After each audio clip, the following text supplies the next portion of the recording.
የከተማ ውበትን ለማስጠበቅ የወጣውን መመሪያ የማይፈጽሙ ነዋሪዎች ከገንዘብ ቅጣት ባሻገር እንደ ውሃና መብራት ያሉ መሰረታዊ አገልግሎቶች ሊቋረጡባቸው እንደሚችሉ ተሰምቷል። የምታደምጡት ይሆናል። ባለስልጣኑ የውስጥ ለውስጥ መንገዶችን የዘጉ አጥሮችን በግብረ ኃይል ማፍረስ መጀመሩ አስታውቋል። በዝርዝር የምትሰሙት መረጃችን ነው። ቤተሰብን ሊያኖር የሚችል ዝቅተኛ የመነሻ ደሞዝ እንዲወሰን አስፈላጊው ዝግጅት እየተደረገ ነው ተብሏል። በዝርዝር የምታደምጡት መረጃችን ነው። የሊቢያ ከፍተኛ ወታደራዊ ልዑካንን የጫነው አይሮፕላን ተከስክሶ ጦር አዛዡን ጨምሮ በርካታ አመራሮች መሞታቸው ተሰምቷል። አብራችሁን ስትቆዩ የምታደምጡት መረጃችን ነው።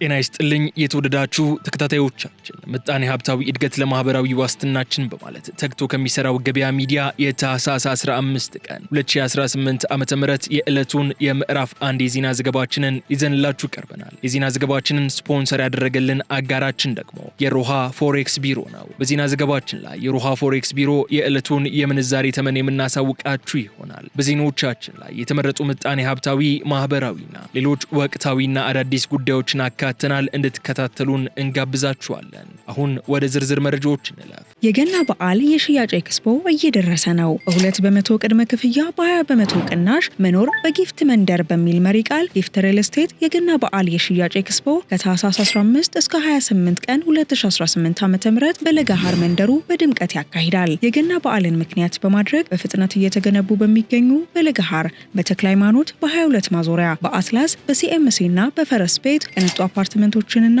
የንግድ ሱቆችን በ2 በመቶ ቅድመ ክፍያ እስከ 20 በመቶ በሚደርስ ቅናሽ ለሽያጭ ያቀርባል። ይምጡ። ጊፍት ሪል ስቴት ያዘጋጀላችሁን ልዩ የበዓል ስጦታ ይረከቡ። ለበለጠ መረጃ በ0912 22 08 26 ላይ ይደውሉ። መኖር በጊፍት መንደር።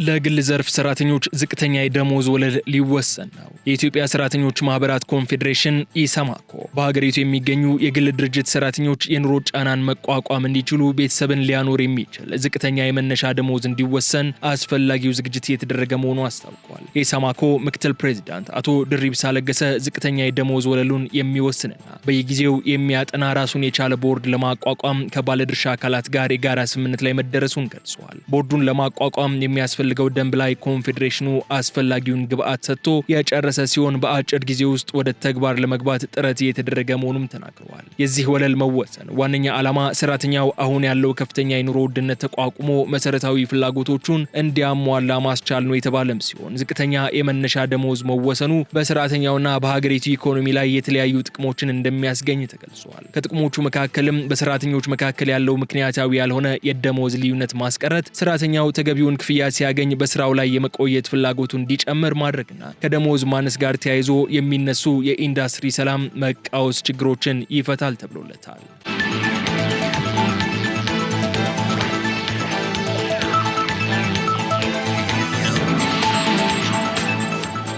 የትምህርት ሚኒስቴር አገር በቀል እውቀቶችን በሳይንሳዊ መንገድ ሊመዘግብ መሆኑን አስታወቀ። የትምህርት ሚኒስቴር በኢትዮጵያ ሁሉም አካባቢዎች የሚገኙ አገር በቀል እውቀቶችን የመቁጠርና የመመዝገብ ስራ ከአንድ ወር በኋላ እንደሚጀምር አስታውቋል። ሚኒስቴሩ ይህንን የገለጸው ከ45 ዩኒቨርሲቲዎች ለተወጣጡ 130 ተመራማሪዎች ታህሳስ 13 ቀን 2018 ዓ.ም በጀመረው የአሰልጣኞች ስልጠና ላይ ነው። ፕሮጀክቱ በኢትዮጵያ የሚገኙ እውቀቶችን በሳይንሳዊ መንገድ ለይቶ በማስቀመጥ ለትምህርትና ለምርምር እንዲውሉ ማድረግ፣ አገር በቀል እውቀትን ከውጭ ከሚመጣው የሳይንስ እውቀት ጋር በማጣመር የተሻለ ትውልድ መፍጠርና በተለይም እንደ ባህላዊ ሕክምና ያሉ እውቀቶች በላቦራቶሪ ተፈትሸው ውጤታማነታቸው ከተረጋገጠ በኋላ ለዓለም ገበያ እንዲቀርቡ ማድረግ የሚሉ ዓላማዎች እንዳሉት ተገልጿል። ሚኒስቴሩ በመጀመሪያው ዙር ለ8 ዋና ዋና ጉዳዮች ቅድሚያ እንደሚሰጥ የገለጸ ሲሆን ግብርና፣ የሰላም ግንባታ፣ የጤና አገልግሎት፣ የአየር ንብረት ለውጥ፣ የልጆች አስተዳደግ፣ አስትሮኖሚ ወይንም የስነ ከዋክብት ጥናት፣ የዘመን መለወጫ አቆጣጠርና ባህልና አስተዳደር ያሉ ጉዳዮች ቅድሚያ ይሰጣቸዋል ብለዋል። የምዝገባ ስራው ከ6 እስከ 7 ወራት ባለው ጊዜ ውስጥ ይጠናቀቃል ተብሎ የሚጠበቅ ሲሆን ፕሮጀክቱ በውጭ ድርጅቶች እርዳታ ሳይሆን በራሱ በትምህርት ሚኒስቴርና በዩኒቨርሲቲዎች አቅም የሚከናወን መሆኑና መረጃው ከተሰበሰበ በኋላ በዩኒቨርሲቲዎችና በቤተ መጻሕፍት ተቀምጦ ለተማሪዎችና ለተመራማሪዎች እንደ ግብአት እንደሚያገለግል ተገልጿል። ኢትዮጵያ ያላትን አገር በቀል ሀብት ከዓለም አቀፍ እውቀት ጋር አጣምራ ባለመጠቀሟ ወደ ኋላ ቀርታለች የተባለም ሲሆን ይህ ፕሮጀክት ግን የትምህርትና የምርምር ስርዓቱ ከአገራዊ ሁኔታ ጋር እንዲቃኝ በማድረግ አገራዊ እድገትን ለማምጣት ያለመ መሆኑ ተገልጿል።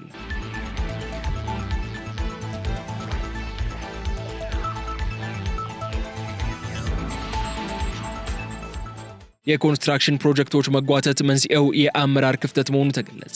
በኢትዮጵያ የሚከናወኑ የግንባታ ፕሮጀክቶች በተያዘላቸው ጊዜ በጀትና ጥራት እንዳይጠናቀቁ የሚያደርገው ዋነኛው ችግር የቴክኒክ አቅም ማነስ ሳይሆን የአመራር ድክመት መሆኑን የኮንስትራክሽን ማኔጅመንት ኢንስቲትዩት አስታውቋል። የኢንስቲትዩቱ ዋና ዳይሬክተር ኢንጂነር ታምራት ሙሉ እንደገለጹት በኢንዱስትሪው ውስጥ በቂ ባለሙያ ቢኖርም በዲዛይንና በግንባታ አመራር ወይንም ፕሮጀክት ማኔጅመንት ረገድ የሚታዩ ክፍተቶች ዘርፉን ዋጋ እያስከፈሉት ይገኛሉ ብለዋል። እስካሁን ለአማካሪ መሐንዲሶች የሚከፈልበት ወጥ የሆነ የክፍያ ስርዓት ባለመኖሩ አሰሪ መስሪያ ቤቶች ዋጋን ለመወሰንና ለመገምገም ሲቸገሩ ቆይተዋል ያሉ ሲሆን አሁን ግን ይህንን ችግር የሚቀርፍ በዓለም አቀፍ ተሞክሮ ላይ የተመሰረተ የክፍያ ስርዓት መዘርጋቱን ገልጸዋል። በጠቅላይ ሚኒስትር ዶክተር አብይ አህመድ የሚመሩ ፕሮጀክቶች በሀገር ውስጥ ባለሙያዎች ተገንብተው በተሳካ ሁኔታ መጠናቀቃቸው ችግሩ የአቅም ሳይሆን የአመራር መሆኑን ማሳያ ተደርጎ መወሰዱንም አክለዋል። ፕሮጀክቶችን በዘመናዊ መንገድ መምራት የሚያስችል የፕሮጀክት ማኔጅመንት ስልጠናዎችን ለባለሙያዎች መስጠት ከመፍትሄ አቅጣጫዎች መካከል የተቀመጠ ሲሆን በተመጣጣኝ ዋጋ ቤቶችን ለመገንባት የሚያስችሉ አዳዲስ የቴክኖሎጂ አማራጮችን ወደ አገር ውስጥ ማስገባት ሌላኛው የመፍትሄ አቅጣጫ ነው ተብሏል። በተጨማሪም ከዩኒቨርሲቲዎች ጋር በመተባበር የዘርፉን ችግሮች በሳይንሳዊ መንገድ መፍታትም ሊሰራበት ይገባል ተብሏል። የሕዝብ ተወካዮች ምክር ቤት የኢንዱስትሪና ማዕድን ጉዳዮች ቋሚ ኮሚቴ በተለይም የተጓተቱ የመንገድ ግንባታ ፕሮጀክቶችና የባለሙያዎችን ብቃት በተመለከተ ጥብቅ ክትትልና ድጋፍ እንደሚያደርግም ተገልጿል።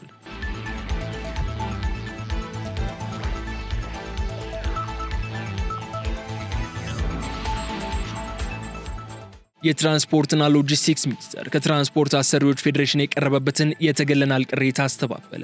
የኢትዮጵያ ትራንስፖርት አሰሪዎች ፌዴሬሽን በትራንስፖርትና ሎጂስቲክስ ሚኒስቴር በሚከናወኑ የስራ እንቅስቃሴዎችና የፖሊሲ ቀረጾች ላይ እንደ አንድ ባለቤትና ተዋናይ ሊሳተፍ እንደሚገባው ጥያቄ አቅርበዋል። ፌዴሬሽኑ በመንግስት በኩል ተገለናል የሚል ቅሬታ ቢያቀርብም ሚኒስቴሩ ግን ክሱን በማስተባበል ፌዴሬሽኑ በሁሉም ስራዎች ላይ ተሳታፊ መሆኑን ገልጿል። የፌዴሬሽኑ የስራ አስፈጻሚ አባላት መንግስት የሚያወጣቸውን ህጎችና መመሪያዎችን በተመለከተ ለውይይት በዙ አለመሆኑን በዝርዝር አስረድተዋል። እንደ አባላቱ ገለጻም በዘርፉ ውስጥ ፌዴሬሽኑ እንዲፈርስ ፍላጎት ያላቸው አካላት መኖራቸው ለስራቸው እንቅፋት እንደሆነ ገልጸዋል። አክሎም ፌዴሬሽኑ ወደ ጅቡቲ የሚሰማሩ አሽከርካሪዎች ያለ ረዳት እንዲጓዙ ያለበቂ ውይይት መወሰኑና አሽከርካሪዎችን ለከፍተኛ ችግር እየዳረገ መሆኑን ያነሱ ሲሆን በዘርፉ ላይ ተግባራዊ የሆኑ ያሉ ወጥነት የሌላቸው የግብር ግዴታዎች ያለበቂ ምክክር በመወሰናቸው ቅሬታ መፍጠራቸውን ገልጸዋል። በተጨማሪም በጅቡቲ መስመር ላይ በአሽከርካሪዎች ላይ የሚደርሰው ጥቃትና ግድያ አሳሳቢ ደረጃ ላይ መድረሱንና መፍትሄ እንደሚሻ ብሎም በተለያዩ ተቋማት ውስጥ መስተጓጎል የበዛባቸውና ግልጽነት የጎደላቸው አሰራሮች መኖራቸው ተናግረዋል። የፌዴሬሽኑ ፕሬዝዳንት አቶ ብርሃኔ ዘሩ እንደገለጹትም ፌዴሬሽኑ ህጎችን በማውጣት ሂደት ላይ መሳተፍ ብቻ ሳይሆን ዘርፉንና ህብረተሰቡን የሚጎዱ ህጎች ሲወጡም ከመንግስት ጋር በመነጋገር የማስቀየርና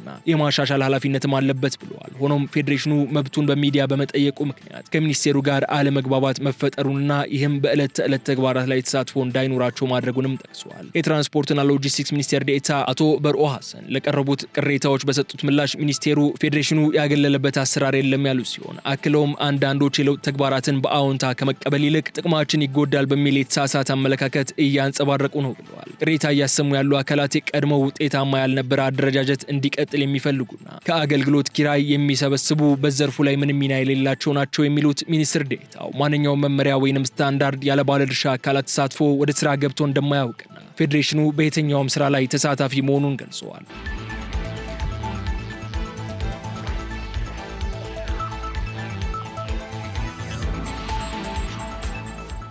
የአዲስ አበባ መንገዶች ባለስልጣን የውስጥ ለውስጥ መንገዶችን የዘጉ አጥሮችን በግብረ ኃይል ማፍረስ ጀመረ። የአዲስ አበባ ከተማ መንገዶች ባለስልጣን በተደጋጋሚ የተሰጠውን ማስጠንቀቂያ ችላ በማለት የውስጥ ለውስጥ መንገዶችን በዘጉ አጥሮች ላይ የኃይል እርምጃ መውሰድ መጀመሩን አስታውቀዋል። ባለስልጣኑ በትላንትናው ዕለት በይፋ የጀመረው ይህ ዘመቻ በሁሉም የከተማዋ ክፍሎች ተጠናክሮ እንደሚቀጥል ገልጿል። የማፍረስ እርምጃው በትላንትናው ዕለት ታህሳስ 14 ቀን 2018 ዓ.ም በአቃቂ ክፍለ ከተማ ወረዳ 7 ልዩ ስሙ ቃሊቲ ገብርኤል ቤተክርስቲያን ጀርባ በሚገኙ አካባቢዎች ተጀምረዋል። ባለስልጣኑ ባወጣው መግለጫ ነዋሪዎችና ተቋማት በራሳቸው ፍቃድ የዘጉትን መንገድ እንዲከፍቱ ቀደም ብሎ ተከታታይ ማስጠንቀቂያዎች ሲሰጡ መቆየታቸውን አስታውሰዋል። መንገዶችን የዘጋችሁ አንሱ ብዬ ባስጠነቅቅም ባለመነሳታቸው በግብረ ኃይል ወደ ማንሳት ለመግባት ተገድጃለሁ ሲልም መስሪያ ቤቱ ያለውን ቁርጠኝነት ገልጿል። መንገዶቹ መዘጋታቸው በከተማዋ ነዋሪዎች ማህበራዊ ኑሮ ላይ ከፍተኛ ጫና እያሳደረ መሆኑን የጠቀሰው ባለስልጣኑ የአምቡላንስና የእሳት አደጋ መከላከያ ተሽከርካሪዎች ወደ ሰፈር ውስጥ ገብተው ስራቸውን ለማከናወን መቸገራቸውን ገልጿል። በተለይ ነፍሰ ጡር እናቶች በሌሊት ወደ ሕክምና ተቋማት ለመሄድ በመንገድ መዘጋት ምክንያት ለከፍተኛ ስቃይ መዳረጋቸውን አክለዋል። በተጨማሪም የተበላሹ የውስጥ ለውስጥ መንገዶችን ለመጠገን የሚሰሩ ማሽነሪዎች ወደ ስፍራው እንዳይገቡ አጥሮቹ እንቅፋት መሆናቸው ተገልጿል። ይህ አሁን በአቃቂ ቃሊቲ የተጀመረው የተቀናጀ የግብረ ኃይል እርምጃ በቀጣይ ቀናት በሁሉም የከተማዋ ክፍሎች ያለምንም ልዩነት እንደሚቀጥል ያሳሰበው ባለስልጣኑ ነዋሪዎቹም ለስራው መሳካት አስፈላጊውን ትብብር እንዲያደርጉ ጥሪ አቅርበዋል።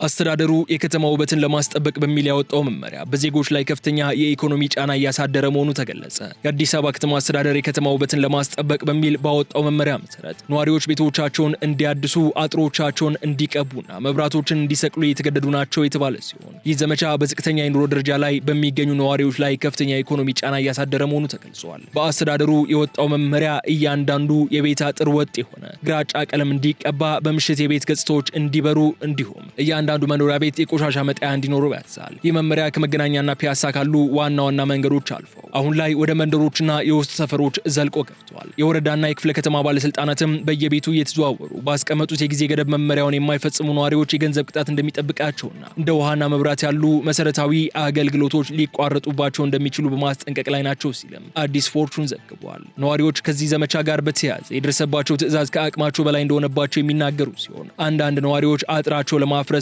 ኮንክሪት ለመገንባትና ቀለም ለመቀባት እስከ 20 ሺህ ብር የሚደርስ ወጪ እንደሚጠይቅ ተናግረዋል። የከተማው የውበትና አረንጓዴ ልማት ቢሮ ኃላፊ አቶ ግርማ ሰይፉ በበኩላቸው የከተማዋን ገጽታ መቀየር የግድ መሆኑ የሚናገሩ ሲሆን ድህነት ለቸልተኝነት ምክንያት ሊሆን አይችልም በማለትም ሕጉ ለማንም እንደማይለሰልስ ገልጸዋል። እንደ ባለስልጣናቱ ገለጻ የደህንነት ካሜራዎቹና መብራቶቹ የሚገጠሙት ነዋሪዎቹ ቀደም ሲል ሲያቀርቡት ለነበረው የደህንነት ስጋት ምላሽ ለመስጠትም ጭምር ነው ብለዋል። ከዚህ ባሻገር የቀለም ሳይንስ ባለሙያው አቶ ጌታውን ሄርሞ መላ ከተማዋን በግራጫ ቀለም መሸፈን በሰዎች ስነ ልቦና ላይ አሉታዊ ጫና እንደሚኖረው ያስረዳሉ። ቀድሞውኑ በኑሮ ውድነትና በተለያዩ ማህበራዊ ጉዳዮች ለተጨነቀ ህዝብ ድባብን የሚያጨልም ቀለም መጠቀም ጫናው ያከብደዋል ሲሉም ይከራከራሉ። የከተማ ፕላን ባለሙያ ማናሉሽ አለሙ ውበት ደረጃ በደረጃና ነዋሪዎችን ባሳተፈ መልኩ ሊመጣ እንደሚገባ ገልጸው አሁን ያለው አስገዳጅ አሰራር ነዋሪው ለከተማው ያለውን የባለቤትነት ስሜት ሊቀንስ ይችላል የሚል ስጋታቸውን ገልጸዋል። አዲስ አበባ በዘመናዊ የኮሪደር ፕሮጀክቶች አማካኝነት ፊቷን እየቀየረች ቢሆንም የዘመቻው ፍጥነትና የግዴታው ክብደት በብዙዎች ዘንድ ጥያቄ እየፈጠረ ይገኛል። ከተማዋ በምሽት በደመቁ መብራቶች ብታሸበርቅም በስተጀርባው ግን የነዋሪዎች የኢኮኖሚ ስቃይና የቀለም ወጥነት ክርክር እንደቀጠለ ነው ሲልም አዲስ ፎርቹን አስነብበዋል።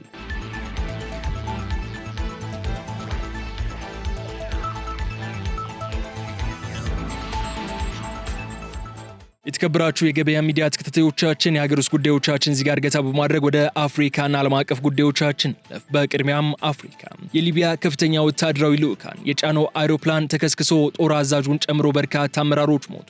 ምሽት ላይ የሊቢያ የታጠቁ ኃይሎች ጠቅላይ ኢታማዦር ሹም የሆኑት ሌተናል ጀነራል መሐመድ አሊ አህመድ አልሃዳድ በቱርክ መካከለኛ ክፍል በደረሰ ልዩ የአይሮፕላን አደጋ መሞታቸውን የሊቢያና የቱርክ ባለስልጣናት አረጋግጠዋል። ፋልከን 50 የተሰኘችው የግል ጀት ከአንካራ ወደ ሊቢያ ዋና ከተማ ትሪፖሊ በመብረር ላይ ሳለች መከስከሷ የተገለጸ ሲሆን አይሮፕላኑ ከአንካራ ኢሰንቦጎ አይሮፕላን ማረፊያ ተነስቶ በ20 ደቂቃ ውስጥ ኤሌክትሪክ ብልሽት እንዳጋጠመው ካሳወቀ በኋላ ከአንካራ በስተደቡብ 70 ኪሎ ሜትር ርቀት ላይ በምትገኘው ሃይማና በተባለ አካባቢ ወድቆ ተገኝቷል። በጄቱ ውስጥ የነበሩ 8ቱም ሰዎች ህይወታቸው ማለፉም የተዘገበ ሲሆን ከጀነራል አልሃዳድ በተጨማሪ የሊቢያ ምድር ጦር አዛዥ ጀነራል አልፊቱሪ ግሪቢል፣ የሊቢያ ወታደራዊ ማምረቻ ባለስልጣን ዳይሬክተር ብርጋዴር ጀነራል ማህሙድ አልቃታዊ፣ የአዛዡ አማካሪና ወታደራዊ ፎቶግራፍ አንሺን ጨምሮ 3 የአይሮፕላኑ የበረራ አባላት ይገኙበታል ተብሏል። በአሰቃቂው አደጋ የሊቢያው ጠቅላይ ሚኒስትር አብዱል ሐሚድ ዲቤባ የተሰማቸውን ጥልቅ ሐዘን በመግለጽ በአገሪቱ ውስጥ ለ3 ቀናት የሚቆይ ብሔራዊ የሐዘን ቀን አውጀዋል። በዚህም ምክንያት ነገ የሚከበረው 74ኛው የሊቢያ የነጻነት ቀን በዓል መሰረዙ ተሰምቷል። የቱርክ ባለስልጣናት በበኩላቸው አይሮፕላኑ ከመጥፋቱ በፊት አብራሪዎቹ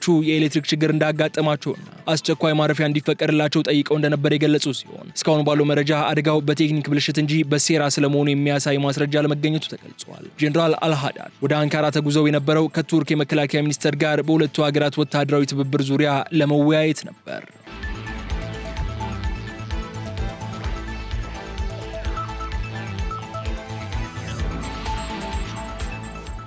ወደ ባህር ማዶ ጉዳዮቻችን አለፍን። የተከበራችሁ ተከታታዮቻችን በሞስኮ በደረሰ የቦምብ ፍንዳታ የ2 ፖሊስ መኮንኖችን ጨምሮ የ3 ሰዎች ሕይወት አለፈ። በሩሲያ መዲና ሞስኮ ደቡባዊ ክፍል በሚገኘው የሌትስካያ ጎዳና ዛሬ ረቡዕ ሌሊት በደረሰ የቦምብ ፍንዳታ 2 የትራፊክ ፖሊስ መኮንኖችና አንድ ሌላ ግለሰብ መገደላቸውን የሩሲያ የምርመራ ኮሚቴ አስታውቀዋል። እንደ መርማሪዎች ገለጻ ፍንዳታው የተከሰተው ሌሊት 7 ተኩል አካባቢ ሲሆን ፖሊሶች በፓትሮል መኪናቸው አቅራቢያ የነበረን አንድ ተጠርጣሪ ግለሰብ ለመያዝ ሲሞክሩ አደጋው አጋጥሟል። ግለሰቡ በፖሊሶች ቁጥጥር ስር ከመዋሉ በፊት የያዘውን ፈንጂ በማፈንዳቱ 2 ፖሊሶችና ተጠርጣሪው ግለሰብ ወዲያውኑ ሕይወታቸው አልፈዋል። የሩሲያ የጸጥታ አካላት በክስተቱ ዙሪያ የግድያ ሙከራና ህገወጥ የጦር መሳሪያ ዝውውር ወንጀል ምርመራ መክፈታቸው የገለጹ ሲሆን በአካባቢው የሚገኙ የክትትል ካሜራዎች በመፈተሽ ላይ መሆናቸውም ተገልጿል። ይህ ጥቃት የተከሰተው ከ2 ቀናት በፊት በዚሁ የከተማዋ ክፍል ከፍተኛ ወታደራዊ መኮንን በተገደሉ ማግስት ሲሆን ሰኞ ታህሳስ 13 ቀን 2018 ዓ.ም የሩሲያ የጦር ኃይሎች ጠቅላይ መምሪያ የኦፕሬሽን ስልጠና ኃላፊ የነበሩ ሌተናል ጀነራል ፋኒል ሳርቫሮ በመኪናቸው ስር በተቀመጠ ፈንጂ መገደላቸው ይታወሳል። የሩሲያ ባለስልጣናት ከነዚህ ጥቃቶች በስተጀርባ የዩክሬን የደህንነት ተቋማት እጅ ሊኖርበት እንደሚችል ጥርጣሬያቸውን የገለጹ ሲሆን ይህ ጥቃት በዓመት ውስጥ በሞስኮ ግድያ የተፈጸመባቸውን ከፍተኛ የሩሲያ ወታደራዊ መኮንኖች ቁጥር ወደ 3 ከፍ አድርጎታል። በአሁኑ ወቅት በደቡባዊ ሞስኮ ከፍተኛ የጸጥታ ጥበቃ የተደረገ ሲሆን መንገዶችም ተዘግተው ምርመራው ቀጥሏል።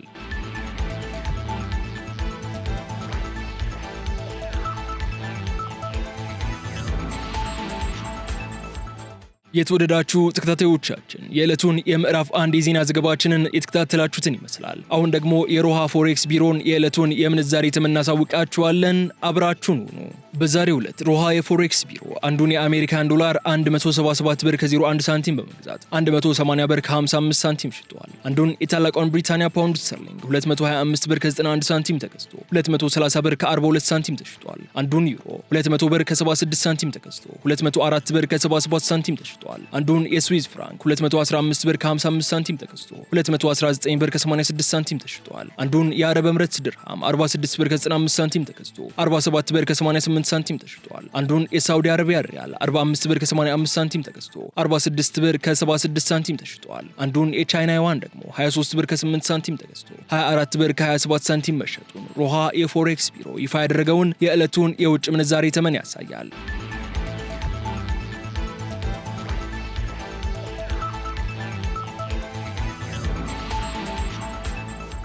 የተከበራችሁ የገበያ ሚዲያ ተከታታዮቻችን ለታህሳስ 15 ቀን 2018 ዓ.ም ቀን ምዕራፍ 1 የዜና ዘገባዎቻችን እነዚህ እስካሁን ስትከታተሏቸው የቆያችሁትን ይመስሉ ነበር።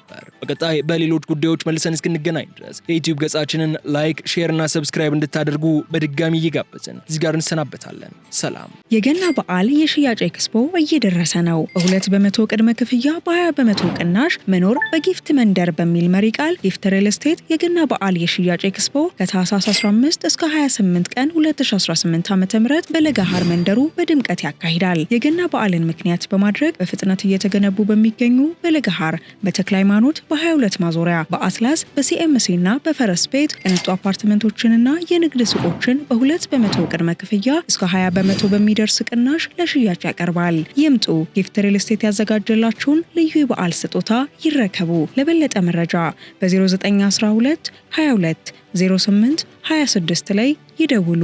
መኖር በጊፍት መንደር